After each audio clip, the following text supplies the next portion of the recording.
Good morning, Debbie Holloway here. I want to wait, let a few people join us. All right, good deal. Good morning, Debbie Holloway here. We've been talking about 9 tips in a changing market because it is changing.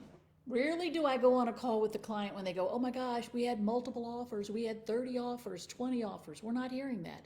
There's a lot of things we can do, and I've covered a few of those tips in the previous calls. What I want to talk about today is pretty simple, the first one. The second one, maybe not so much, but it's number 4. Get rid of unnecessary expenses. Have you ever gone through your credit card statement and said, what am I paying that for? What is this? How did I get a charge for that? I did this, and it's shocking. I want everyone to consider doing this because it makes a huge difference. You need to know what you're spending money on that maybe you don't need to be spending money on. TV subscriptions. I had a monthly thing coming out for something at a medical place for my sister who's disabled, and I had no idea they were charging me $9 a month, and I don't know what it was for. So things like that. Take a look at your business. What are you spending money on that you're not getting business from? It's hard for us to sit down and take a look at that, but we need to, because we need to save money just as much as we want to make money. So look at what you're spending money on that is either not giving you a return on your investment or you're really not using it enough to make it worth your while. That's number 4. Number 5, this one's a little tougher. Review your business process. Now, I didn't say your business systems. We all have systems for things that we do. I'm talking in terms of the process, the processes for everything you do, And I made a list. Marketing. Do you have a process for marketing? And under marketing for social media, for print, for direct mail? Do you have a process? You can call it a system. What's your process for prospecting? Not just I make calls, I follow up, but what happens when you get a lead? Where does it go next? What happens? What gets sent out? Do you do a video text after you pick up a lead from prospecting? You see, with everything we do, we need to have a process for it. So if you were gone and couldn't work for a few months, what would they do? Back in 1994, I actually was out for 4 months. And had I not had processes, my business would have fallen apart. But because I had processes and systems in place, everything got done. Meeting clients for the first time. What is the script you use? What is the process for that? Open houses. Discussing offers, negotiating offers. What do you do from contract to closing once you've gotten something under contract? Then what do you do after closing? What is your buyer process? And nowadays, what is your price reduction process? And what's your listing process? Now, I want to share with you a sample listing process, simply because I know it's a really good one, and you may have a great process, but there may be some things here you don't have. From the moment you have the phone call from someone who wants to do business with you, do an immediate video follow-up. Hey, Mary, Debbie here. Thanks so much for the call. I'm looking forward to meeting you. Now, I'm probably going to have to give you a call before we meet because I might have some questions as I do my research.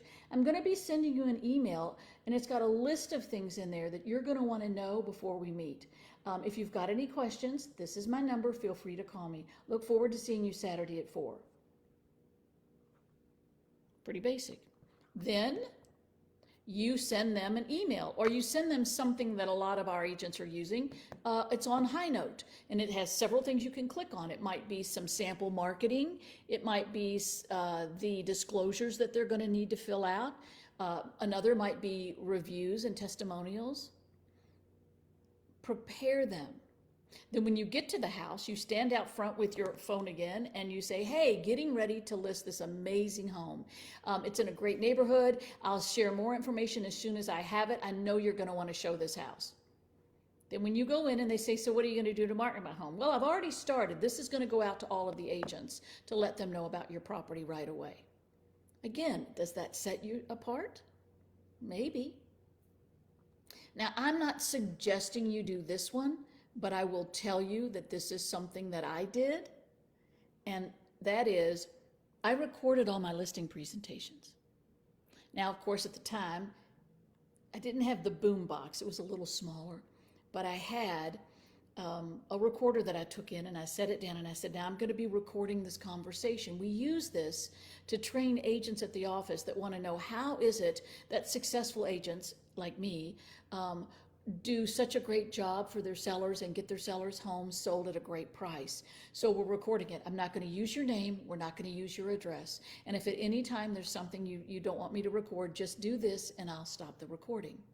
And I would record it. Now, I will tell you, in all of the ones that I did, only had one person go, and I said, stop the recorder. I said, so you have a question? Yeah, I kind of wanted to say no to that last one. I said, oh, that's fine. So then I turned it back on and I said, I'll mark it down as no, but I'll ask it again and just say yes. She said yes, she listed. Now, not everybody's going to be comfortable doing that, but the other thing it did is it allowed me to go back and listen to myself and find out if I was really any good at my listing process. So think about that. Then once you get done with the process, do you then send them another video text afterwards saying thank you? There's so much you can do in that process for a listing that no one else does. Think about it. What if you had that kind of a process for everything you did, where your customer service was just through the roof, what you provided for people? Just a thought. I think the more you look at what you're doing and systematize it or review and evaluate your processes, get a sounding board from somebody else and say, here's what I do. What would you add? If you're in our Tom Ferry ecosystem, go to your Facebook page for the group that you're in and just post this question. I'm working on creating a phenomenal buyer process. Please share yours with me. People share stuff all the time. So I wanted to share both of those with you. Now, if you're coming to Summit at the owner's bar, at the owner's box bar at the Omni, 5 to 5:30, there are no reservations. So we're all just going to try to get there 5 to 5:30, have a drink and talk and share. Don't forget about our wire event in Destin.